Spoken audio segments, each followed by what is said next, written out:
tous. Alors aujourd'hui, je suis ravie, je suis très heureuse de vous présenter Marc-Lionel Gâteau. Bonjour Marc-Lionel. Bonjour et merci de m'accueillir. Alors vous êtes un innovateur, vous êtes un disrupteur, vous êtes celui qui a créé le village français. Dites-nous ce que c'est. Alors, le village français, qui est devenu depuis le village francophone et qui ensuite est devenu My Global Village, c'est tout simplement pour la première fois l'usage d'un modèle d'intelligence collective dans des univers qui, pendant très longtemps, ont appliqué les mêmes règles pour tous. Ces univers, c'est les salons, c'est le développement international, c'est l'accélération de start-up, leur financement, et c'est l'attractivité territoriale, puisque tout ceci est un petit peu dans la même galaxie. Alors, vous êtes le roi du figital, puisque vous avez réussi, avec la pandémie, à faire que les salons n'étaient plus en physique, mais continuaient à exister grâce à votre idée qui est une idée qui utilise le virtuel, le numérique. Est-ce que vous pouvez nous dire concrètement ce que vous avez fait ?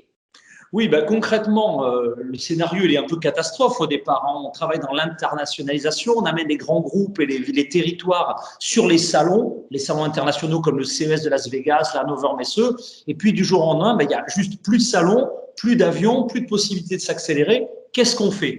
Alors, ce qu'on a fait, c'est qu'on s'est rendu compte que la Covid, elle empêchait de faire ce genre de choses, mais elle n'empêchait pas d'aller travailler en proximité. Alors, évidemment, avec les contingences que l'on connaît, mais on pouvait, dans sa ville, dans son territoire, aller dans un lieu emblématique. Et quand il s'agit finalement de faire du développement international, on rapproche des grands acheteurs, des grands investisseurs avec des offreurs de technologie.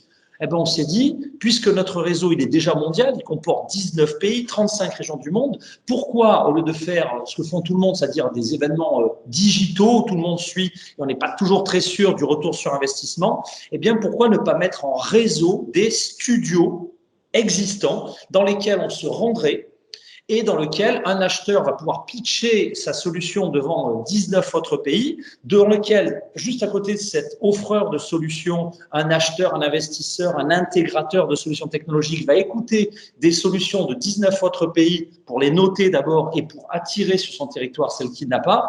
Bref, on a réinventé un petit peu le système, pas seulement digital, mais véritablement en figital. C'est un gros mot mais qui mélange ce côté hybride entre le physique et le digital, mais le tout à l'échelle mondiale. Et les résultats ont été assez stupéfiants. Alors, est-ce que vous pouvez nous donner la recette? Qu'est-ce qui fait qu'une organisation en figital fonctionne? Et puis, nous donner peut-être des recommandations pour nos managers s'ils veulent organiser pour leurs équipes, pour engager leurs collaborateurs un événement en figital, que doivent-ils faire? Alors, j'ai une bonne et une mauvaise nouvelle. La bonne nouvelle, c'est que c'est vrai que ça a donné des résultats absolument fabuleux. On a vraiment vu les énergies. Certains nous ont dit, mais à la limite, même par rapport à ce qui se passait à Vegas, où on avait qu'une petite partie des gens qui pouvaient s'y rendre, là, on avait toute la ville, toute la région. Donc, ça a vraiment généré du retour sur investissement. Dans cette morosité, ça a entraîné plein de bonnes choses. Ça, c'est la bonne nouvelle.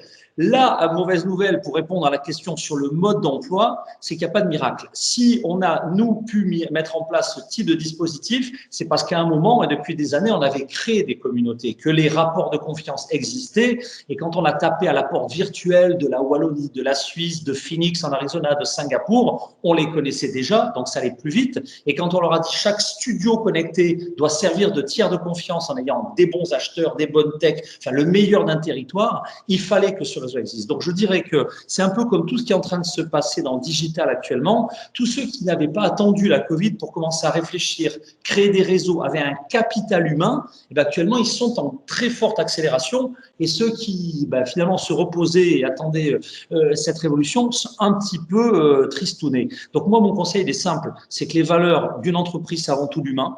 Le digital, le figital et tous les relais ne sont jamais que leurs accélérateurs, c'est leur catalyseur aussi. Et donc, n'abandonnez jamais les valeurs humaines. Un client, c'est toujours un humain. Un offreur, il a toujours besoin de convaincre.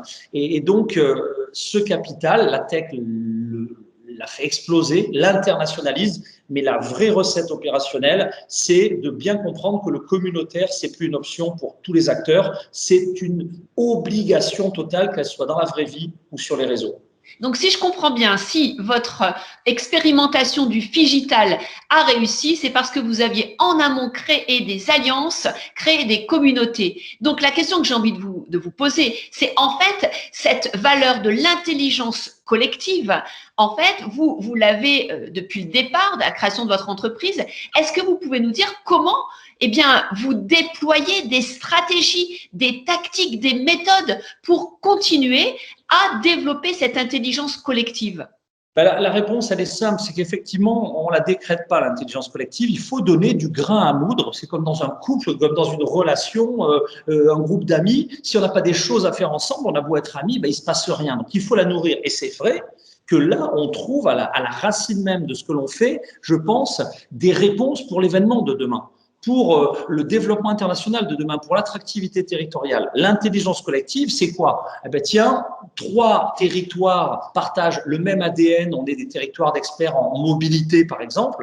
Le grain à moudre, c'est de dire, tiens, on va faire une réunion de travail, alors qui peut du coup se digitaliser si les acteurs se connaissent et sont habitués à travailler ensemble sur, je sais pas moi, l'hydrogène dans la ville de demain, sur les nouveaux protocoles de mobilité douce, où chacun peut amener ses meilleures pratiques, peut amener ses meilleurs champions, peut amener ses acheteurs.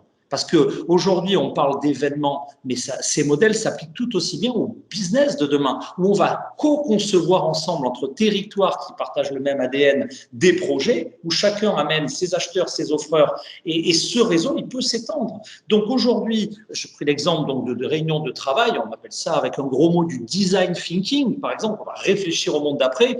On peut faire ça sur des événements en créant des émissions qui, au lieu d'être mensuelles, peuvent devenir hebdomadaires, voire quotidiennes, parce que chaque acteur qui, dans un réseau mondial, fait son petit épisode, ça vous fait vite une collection. Si tout le monde, donc le fameux grain à moudre, c'est le fait d'avoir travaillé sur des gabarits d'émissions, et des exemples comme ça, on passe son temps à en imaginer. On a toute une panoplie d'outils collaboratifs qui viennent nourrir ces projets d'intelligence collective.